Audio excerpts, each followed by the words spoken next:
Hello everyone, welcome to Sanmarga classes. ಚತುರ್ಭುಜಗಳ ಪರಿಚಯ ಅಧ್ಯಾಯದ 29ನೇ ಪ್ರಶ್ನೆಯನ್ನ ಗಮನಿಸಿ. ಒಂದು ನಿಯಮಿತ ಪಂಚಭುಜಾಕೃತಿಯ ಪ್ರತಿ ಒಳಕೋನದ ಅಳತೆಯನ್ನ ಕಂಡುಹಿಡಿಯಿರಿ. ಸೊ ಇಲ್ಲಿ ಒಂದು ನಿಯಮಿತ ಪಂಚಭುಜಾಕೃತಿಯ ಪ್ರತಿಯೊಂದು ಒಳಕೋನವನ್ನ ಕಂಡುಹಿಡಿಯಲಿಕ್ಕೆ ಸೂತ್ರ n-2 into 180 degree divided by n. Okay, so ಇಲ್ಲಿ n ಅನ್ನೋದು ಬಾಹುಗಳ ಸಂಖ್ಯೆಯನ್ನ ಹೇಳತ್ತೆ. ಸೊ ಇಲ್ಲಿ ಪಂಚಭುಜಾಕೃತಿ ಆಗಿರೋದ್ರಿಂದ n is equal to 2. Sorry, n is equal to ಏನ್ ಹೇಳಿ 5 ಅಲ್ವಾ? n is equal to 5. So ಪಂಚಭುಜಾಕೃತಿ ಬಾಹುಗಳು 5.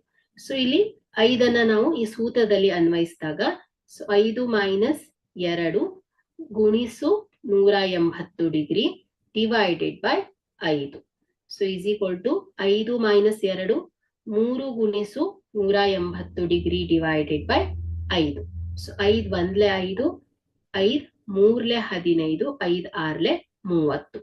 ಸೊ 3 ಗುಣಿಸು 36. ಸೊ ಇದೇನಾಗತ್ತೆ 108 ಡಿಗ್ರಿ ಆಗತ್ತೆ. ಹಾಗಾದ್ರೆ ಇಲ್ಲಿ ನಿಯಮಿತ ಪಂಚಭುಜಾಕೃತಿಯ ಪ್ರತಿ ಒಳಕೋನದ ಅಳತೆಯು 108 ಡಿಗ್ರಿ ಆಗಿದೆ. Thank you.